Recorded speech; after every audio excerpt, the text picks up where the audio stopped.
साल 2025 को खत्म होने में अब हफ्ते भर से भी कम का वक्त बाकी है और अगर शेयर बाजार के नजरिए से देखें तो ये साल किसी रोलर कोस्टर राइड से कम नहीं रहा।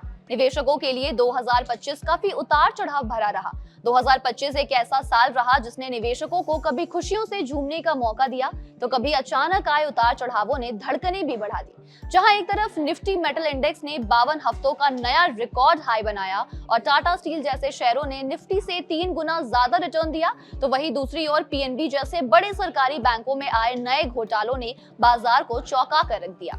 हमने देखा कि कैसे इन्फोसिस के शेयरों में शॉर्ट स्क्वीज ने तहलका मचाया और कैसे वोडाफोन आइडिया ने सिर्फ 6 रुपए से उठकर अपने निवेशकों का पैसा दोगुना कर दिया। ऐसे में शेयर बाजार में साल के आखिरी दिन बड़ा बदलाव होने को है, तो समझते हैं कि आखिर क्या क्या बदलने वाला है और इनका निवेशकों पर क्या असर देखने को मिलेगा। 31 दिसंबर से 8 बड़े शेयरों की किस्मत बदलने वाली है। इनमें से 4 शेयर एफएनओ यानी फ्यूचर्स एंड ऑप्शन सेगमेंट से बाहर हो रहे हैं, तो वही 4 नए शेयरों की शेयर बाजार में एंट्री होगी।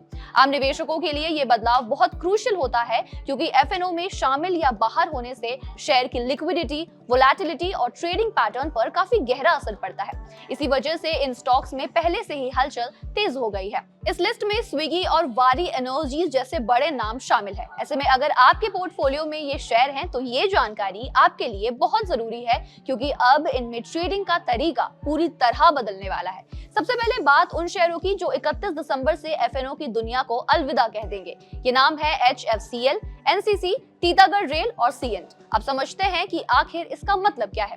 सीधा सा मतलब यह है कि अब आप इनमें डेरिवेटिव ट्रेडिंग नहीं कर पाएंगे, ये सिर्फ कैश सेगमेंट में ट्रेड होंगे। एचएफसीएल और एनसीसी इन दोनों के लिए 2025 बहुत खराब रहा। दोनों शेयर साल भर में करीब 41% तक टूट चुके हैं, तो वहीं रेलवे सेक्टर में भारी उतार चढ़ाव के बीच टीटागढ़ का शेयर भी इस साल 18% नीचे है। सीएन की बात करें तो 2025 में आईटी सेक्टर का सबसे कमजोर खिलाड़ी माना गया, जो करीब 41% गिर चुका है और मौजूदा सीरीज में भी करीब 3% की गिरावट दिखा चुका है। नतीजा ये हुआ कि इन शेयरों में अब अचानक होने वाली बड़ी वोलेटिलिटी कम हो सकती है। अब नजर डालते हैं उन 4 शेयरों की जो एफएनओ में कदम रख रहे हैं। स्विगी, वारी एनर्जीज, प्रीमियर एनर्जीज और बजाज होल्डिंग्स। इनमें से स्विगी की एंट्री सबसे ज्यादा चर्चा में है। लिस्टिंग के 1 साल बाद स्विगी एफएनओ में आ रहा है। कभी 600 रुपए तक जाने वाला ये शेयर 300 के नीचे भी फिसला, लेकिन अब इसमें फिर से एक्शन लौटने की उम्मीद है।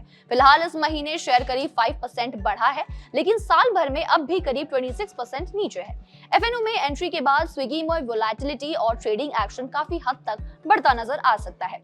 वारी और प्रीमियर एनर्जीज की बात करें तो रिन्यूएबल एनर्जी की ये दोनों ही शेयर अब ट्रेडर्स के रडार पर रहेंगे। सालाना आधार पर बजाज होल्डिंग्स और प्रीमियर एनर्जीज नेगेटिव है। वारी एनर्जीज ने तो इस साल खराब प्रदर्शन किया है और 5% की बढ़त भी बनाई।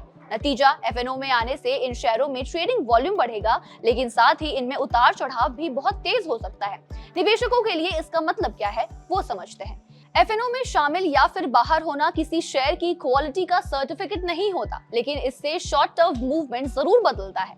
बाहर होने वाले शेयरों में वोलेटिलिटी घट सकती है, जबकि नए शामिल शेयरों में अचानक तेज उतार चढ़ाव देखने को मिल सकता है। इसलिए सिर्फ वोलेटिलिटी देखकर निवेश न करें, बल्कि कंपनी के फंडामेंटल्स को भी जरूर एनालाइज करें। तो कुल मिलाकर 31 दिसंबर के बाद इन 8 शेयरों में ट्रेडिंग का अंदाज पूरी तरह बदल जाएगा। ऐसे में क्या आपके पास इनमें से कोई शेयर है? कमेंट बॉक्स में लिखकर हमें जरूर बताएं।